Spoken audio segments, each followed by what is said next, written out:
Hi guys, I'm Shauni. and I'm Mondi, and we've been married for 11 lovely years. Yes, indeed. And today, Black Man Syndrome. Yes, but before we get started, guys, don't forget to hit that notification bell, and don't forget to subscribe. Yes, indeed. And we're going to talk about the topic at hand right after this intro.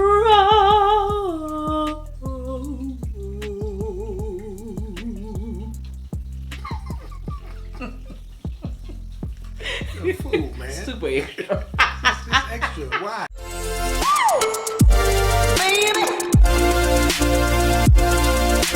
Today we're going to talk about some of the myths and stereotypes that have come to define us. Yeah. Either rightly or wrongly so, depending on who you're talking to. Right. Number one, all black men are thugs. Now this is just, come on. I mean, it's just ridiculous. So crazy. Of course, people have their biases about us.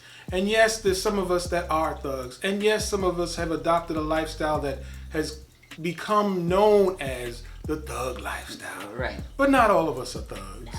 And in fact, a lot of other races have adopted it too. Understand when I tell you? And it's nothing to, when they do it, right? Right. They got the look and they got the pants sagging and they got the hair and they got the tats, but it's okay. Mm-hmm. He's nice. But when we do it, it's something different. Mm-hmm. Not all black men are thugs. There's a lot of white collar thugs out here really scamming and doing the most. Yes. But they get away with it with a slap on the hand, and nobody says they're thugs. I was a young girl during the crack era. Okay? And yes, there was a lot of thuggery going on there. Okay? And surrounding, there was a lot of problems and a lot of nonsense and foolery going on. Okay? But here it is. Still, even in that, the majority of the neighborhood were good, working class men and women. Yes. Still, even in the crack era, with the worst of it. Okay, now yes, all of it was high, thuggery was high, crime was high, foolishness was high, but still, the vast majority were good, working people, right? And so I would say right now that if I had to guess, a 90-10 split.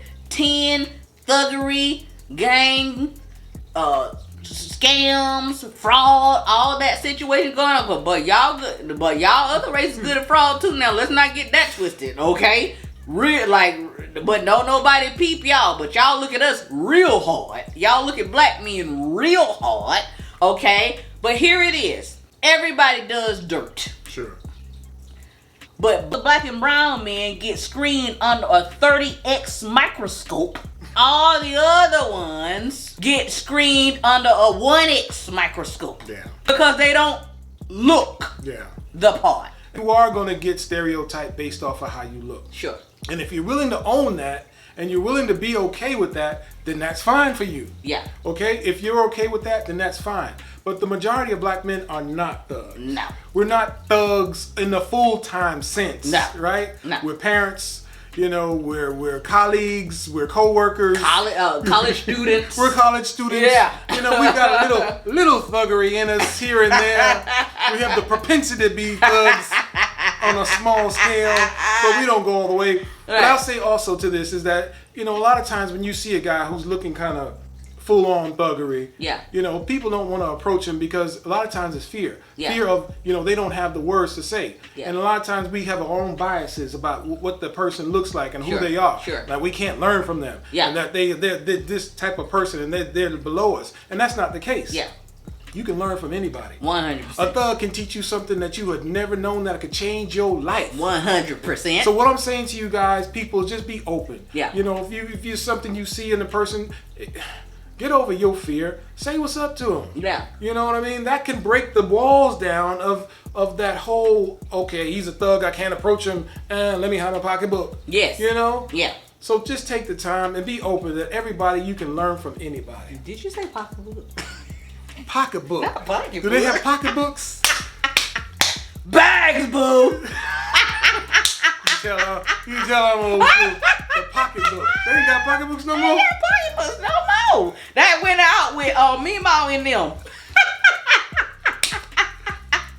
All right, so the next topic or myth or stereotype that we have is all black men have big D's. We're going to say D's. Speaking personally, I know myself and I'm comfortable with what I have. Yes. She's very satisfied with what I have. Yes. We can just leave it at that. Uh-huh. The reality is that there's no playbook or genetic code that says all black men have something. You know. I mean, it just, do they? Listen, I know he can't speak for it. I mean, I'm asking. But I can. But let the people say it. The people will tell us in the comments. Do all of them have? Okay, please let us know. Let us know. I'm just speaking from experience. Go on with you know, in the situation that I've had. Do I want to know this? Do I want to know this right now? Do I want to know that you've been with people like that? Do I really want to know?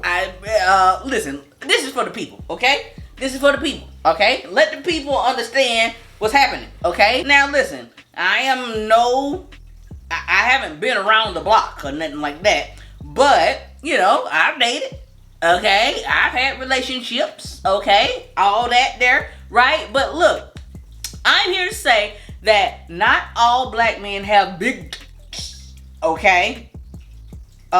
Wait now.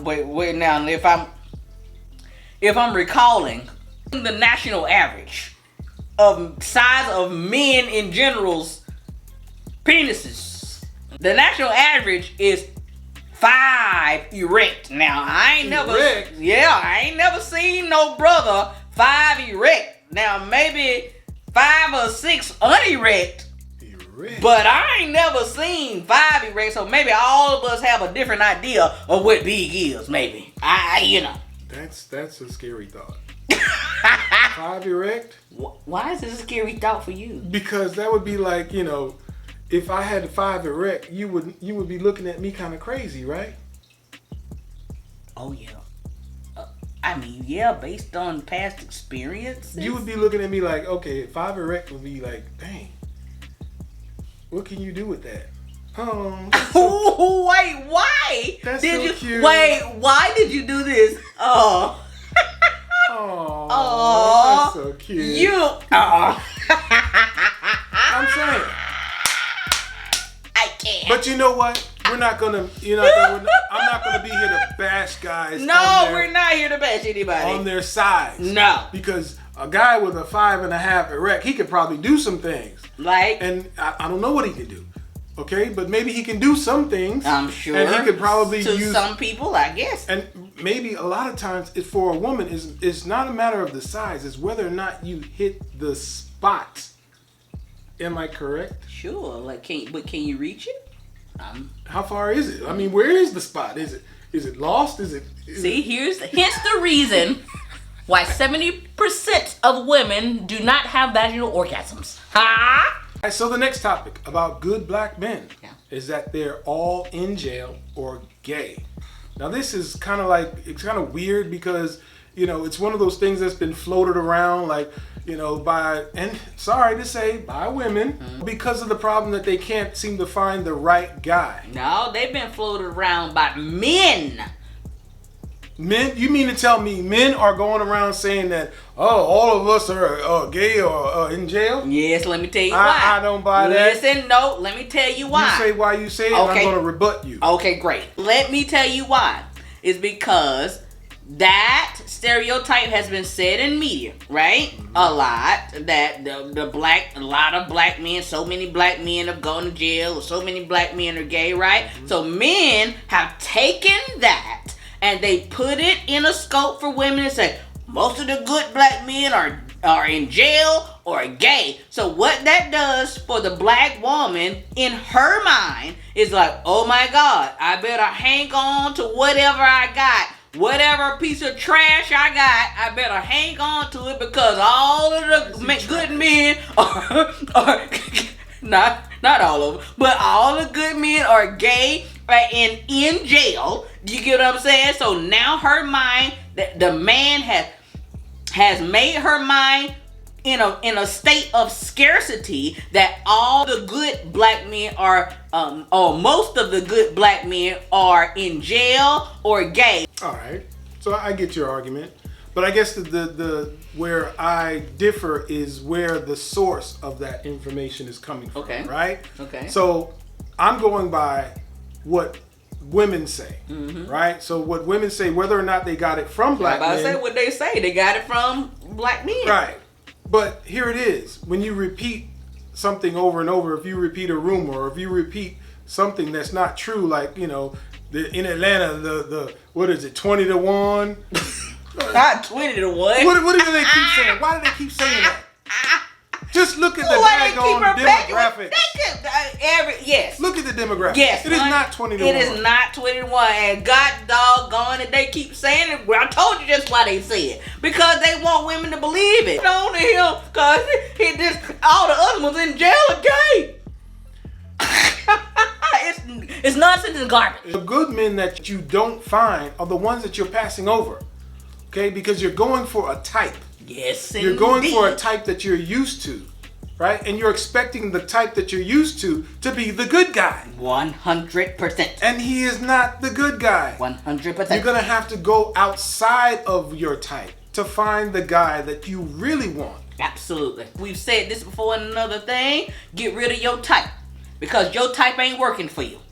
Okay? Step outside of your type and find... You sitting up having a... Let me just say this. I was in a situation because y'all have a man that all the women want him and he with me. Listen to me, that's nonsense. And foolery. I'm gonna fight you. You understand me about this here? Okay, I'm gonna fight you about this here. Okay, because I've been in a situation myself, right? Unbeknownst to me, I ended up. This is how come I say. Nobody under the age of 25 should be in a serious relationship, okay? And here's why. Because I've been in a situation myself, right? I heard even when I was young, if how you get them is how you lose them, okay? And I was in a situation where I was dating somebody. I had no clue that they was with somebody else. But then I was at their house, and then the chick came knocking on the door like, sure. I'm looking, I'm like, sure. What in the world? I was shocked. I was quiet because I was shocked. Otherwise, I would have been like, what the hell? And I would have went out. Okay, but I was shocked. And so when the whole ordeal was over, I was like, no, I'm out this joint. You get what I'm saying? And then I was like, no, I can't do that. And, ain't no calling. You know how to schmooze. They schmooze and do all that other stuff with you. And I said, look here. I said, I can't be nobody's side piece. I can't do it. Yeah. Okay? If you got somebody... or if it's over with y'all, you need to end it, right? So one day I was there and she called and I said to him, I said, either you put on speakerphone and you end this right now, or it's over with us. Dummy. Big dummy. Not understanding that he was still dealing with this chick. Yeah. In my mind, I'm bossing up and like, you get rid of her. Dumb. Yeah. Dumb. Okay? 22, 23 years old. Dumb. Yeah. Okay? And so it all ended up coming full circle. And that honestly was the only person that I found cheated on me in my whole life. Yeah. Bottom line, guys, is that, you got to find the person that's right for you. But sometimes you got to go outside of your comfort zone. Yeah. You gotta step outside of who you're normally dating. Yeah. It might be your picker that's a little off. Facts, beyond facts, beyond facts, beyond facts. Take a look at all of our videos and you'll see what we're talking about. All right, guys. So the next stereotype, myth, or misconception about good black men is that they don't have feelings. This is ridiculous, okay? And I know you got something to say about that. Absolutely do. But I'll just say that men portray that they don't have feelings, and it's just not true. Right. Of course, we have feelings. We guard them. We hold them in. We're taught as kids to hold in your emotions. Don't cry. Man up. Stop being a punk. that kind of thing. And it's been instilled in us from young. And so we carry that with us through teenage years, through young adult years, and through old adult years. And so we wind up being an old adult who doesn't know how to express our emotions because we've suppressed them for all these years. And the next thing you know, we're watching Oprah and Dr. Phil, and they're showing us that we know how you can do this. You can open up. Yes. And there are men that know how to open up. And then when you get a beautiful black woman who can help guide you in the direction of opening up and will challenge you to open up, you know, there are men out there who can express their feelings. All men can. Whether or not they choose to is a different story. 100%. And I would say this. When you open up and when you are able to be vulnerable with the woman that you're with, it changes your entire life and it changes your entire relationship for the better. For the better. For the better. Okay? So don't be afraid to open up or do what it takes to open up. And I'm going to tell you personally, I thought that black men didn't have feelings. I really did. Right? Because all of the men around me, when women would cuss them out and da-da-da, and they would cuss back and it would be da-da-da, they would act like they didn't have feelings. Right? They act like it didn't bother them. They act like it didn't matter to them. And that is the reason why women keep because they act like it didn't matter. Yeah. Okay? And so I was the same way. Even when I first met him, because I didn't feel like men had feelings because of how they responded. What I watched with myself and what I watched with the people around me, they did not respond in a way that was human. Yeah. They did not respond in a way that, damn, look, yo, that hurt. Why would you say that? Why would you do? They didn't respond that way. They responded with the rah rah rah rah rah rah rah rah, or they were silent and left. Or something like that. So, for us, we feel like it ain't no big deal. Yeah. When it is a big deal. But I learned with him that it was a big deal. Yeah. And even though he also had trouble with expressing his emotions and being vulnerable, he did things and said things that let me know that it was hurtful. Okay, and then me as a person who loved him said, oh my God, I'm hurting him. And for the first time ever in my life, I realized that black men had feelings. Yeah. Do you understand what I'm saying? You understand the mindset and how people respond in this whole black experience is crazy. Yeah. Okay? And so for the first time, I like, he has feelings, and it made me go, oh, I need to cool it. I need to chill out. Yeah. Because the last thing that I really want to do is hurt him. Okay? But when he showed the look in his face and certain things that he said, the vulnerability to let me know that it hurt him, I backed up. And I corrected myself. I said to myself, yo, you tripping. Why is it that you feel that you have to do that? And I had to look at my own experience and my own trauma and my own tragedies and all of the things that I had to deal with as a black woman. And I had to deal with that so that I could deal with him on a human to human level, on a love to love basis. And that's how we were able to turn situations, our situation around. Yeah. And I'll add to that, guys, black men, and I'm going to speak to black men specifically since we are the ones that's been labeled without having emotions, is that if you just try and open up just a little bit. And I'm going to tell you the benefit to doing so is that if you open up to your woman and express yourself with a little bit of vulnerability, it's going to knock down all those walls that were there initially that stopped her from giving all of herself to you. 100%. Now, it's going to be scary. You got your thuggery going on. You got your hardness going on. You got your alpha going on. And you've identified with your alpha. Yeah. I'm not soft. But even the hardest guys out there, have a heart to them, and they have the ability to express emotion. You guys who love all the mafia movies. It's not being soft, by the way. It's not being soft, guys. No. All the hard guys that you watch on TV, they all have expressed emotion. They've given you the blueprint, but all you've all gravitated to is the hardness of it. Yeah. And that softness that you have inside, you can show it to your partner, your woman, and she will reciprocate it. And that thing will open up to you, and she'll give you all of her. And she'll become your partner. Yeah. For life. Indeed. But if you want to hold them walls up, she's going to hold her walls up. And y'all going to be like this. 100. Instead of like this. Yes, indeed. And guys, we're going to leave it right there. We can go on and on about this subject all night long. But if there's something you heard, like, dislike, whatever it was, drop it in the comments box below. We want to hear from you. Yes, indeed. And if you could, support us at our website, www.urbanwellbred.com. And don't forget to like. And share. And whatever you do, don't forget to subscribe and hit that notification button. Ding. Ding, ding. Until next time. Peace.